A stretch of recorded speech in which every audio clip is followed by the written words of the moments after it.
Good morning, Guyanese. So, I have decided to do a few videos on rice and rice farming in Guyana. So, what we need to know is where we started with rice farming and where we are today and why that is, and how good or bad is it. And the in-betweens. Like today we're going to talk a little bit about government and rice farming. I'm going to look a lot on the political aspects of rice farming, and I'm going to start with the 50s and 60s. So today we're going to talk a lot about 50s and 60s rice farming. What happened then, and I'm saying this because whilst I didn't live in the 50s and 60s, I do have experience in, I know people who lived in those years, and then I worked in the rice farming industry. I worked as a maybe labor many times, and then as a overseer when I managed, I think it was about 22,000 acres of rice lands, drainage, irrigation, all the facilities, the waters, everything, maintaining the canals, all kinds of things. So I think it's important in this time for us to understand what happens behind the scenes. We go as farmers and we do things and we're not certain about a lot of things. And a lot of us today who are rice farmers don't know a lot of what used to be. So I want to have some input on that. Let's start with the 50s, the 60s. Now, what I learned when I was overseer for 5274 NDC, which was the largest rice farming entity in the entire country at that time, other than MMA. I mean, for local government areas. So when I got to be there, when I got to be overseer, it was in 1975, somewhere thereabouts. Not 75, I'm sorry. 1992, 93, 95. 95. So it was 5274, it was all rice farming communities. And what we had was a fraction, maybe like 10-20% of rice was planted. And you know, it was haphazard and it was risky business and all that kind of thing. Today I can tell you it's 100% being planted. And so why was that? In 1995, thereabouts, rice was not farmed as it should. I'll tell you why. And these are for younger people who need to know. You must know these things in order to know where you came from and what is happening, especially if you live in rice farming communities.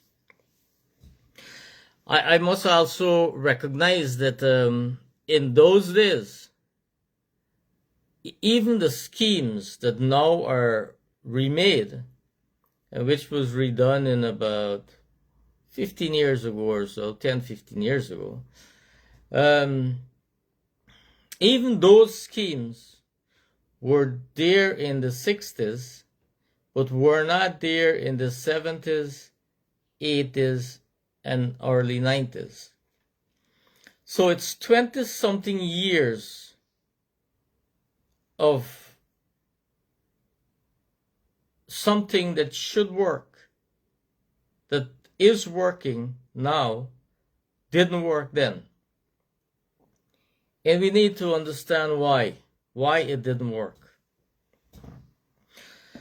So, and rice farmers, you will always have to have a relationship with your governments.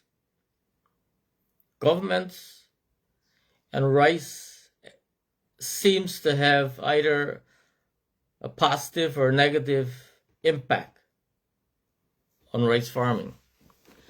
So,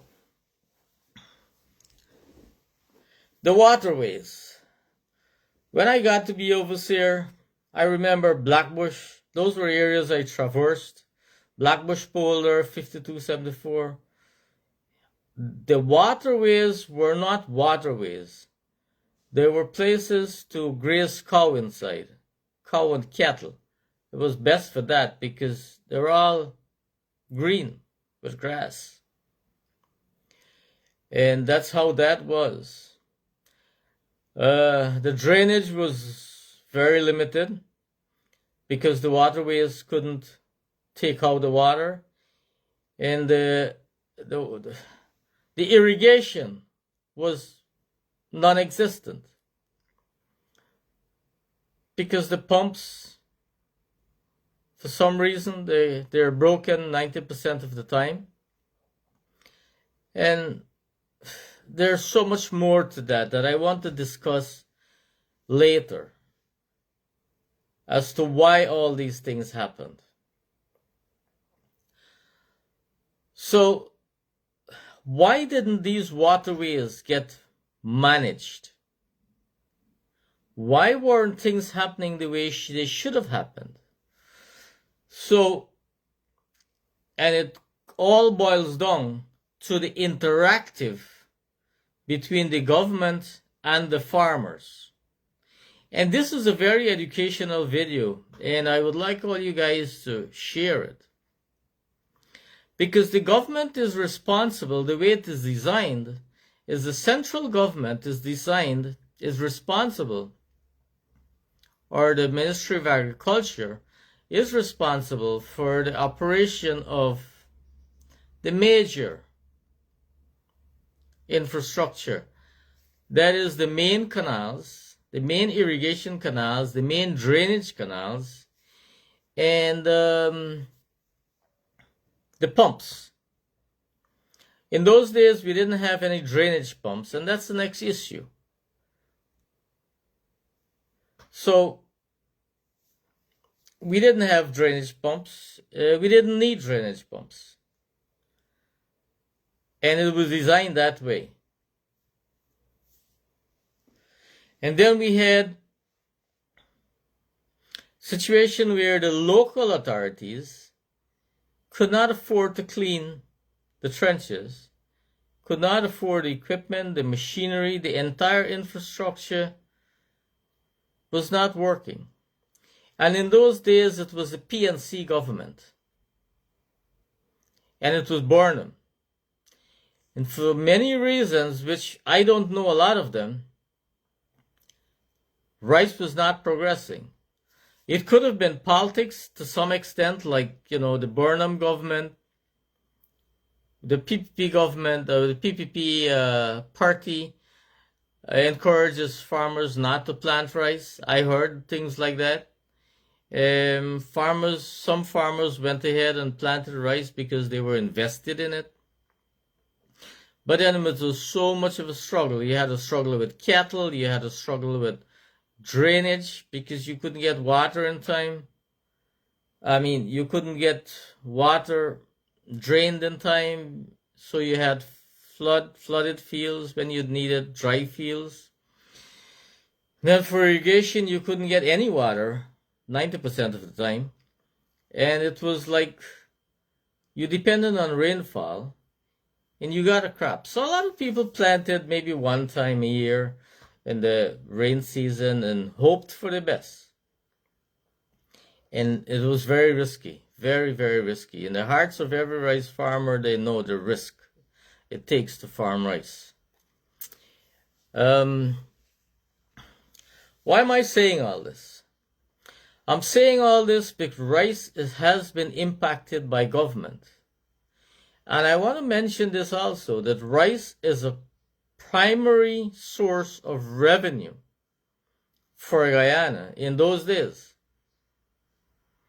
So imagine your government in those days not being able to manage a primary source of revenue. There must be some reasons for that. And like I said, I'm not sure about this, but in your comments, you can let me know. It could have been the interactive between the two political parties. So your life actually was put on hold for politics. Your life was put on hold, as most primarily Indian rice farmers, because of the politics that was in those days. Or because of total mismanagement or major mismanagement, things didn't work the way they should. I did remember that would have been the 80s, when Desmond Hoyt took over. They sent some machinery and they had something going, and it was, I remember it was Blackbush Polar, and they were really trying to work it. But it was all a touch and go, a risky business kind of.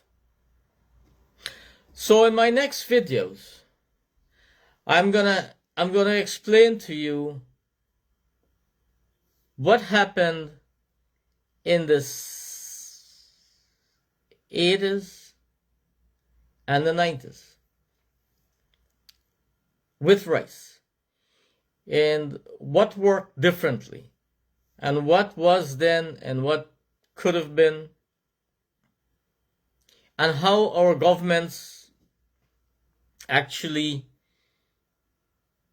use rice farming as a major tool for votes,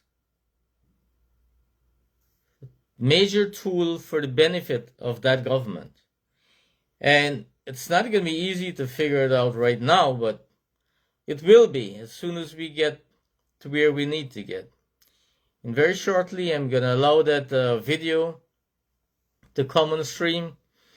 And that's my very special friend there, Bo. He's watching me. Hello, my friend. It's great to see you here. So I am with Guyana and its politics and policies, and that's for you, Bo, and all the issues we've had. And I'm hoping that, so the elections from Guyana is going to be shortly, and I'm hoping that they can make sense of it and just do some right things rather than follow tradition and the weaknesses that are, and get something better for our children and our great-grandchildren, and the wealth doesn't disappear like it happened in Africa. And it's my feeling that people are getting wiser, and they should vote from now on out of faith and not out of fear, because fear has brought us to a place of standstill in these times. And I'm going to say thank you very much, guys, for watching. I've not decided to make very lengthy videos. They're hard to look at. And thank you very much, and you have a great rest of the day. And Miss Hemraji and the others that are watching, thank you very much also. And bye-bye.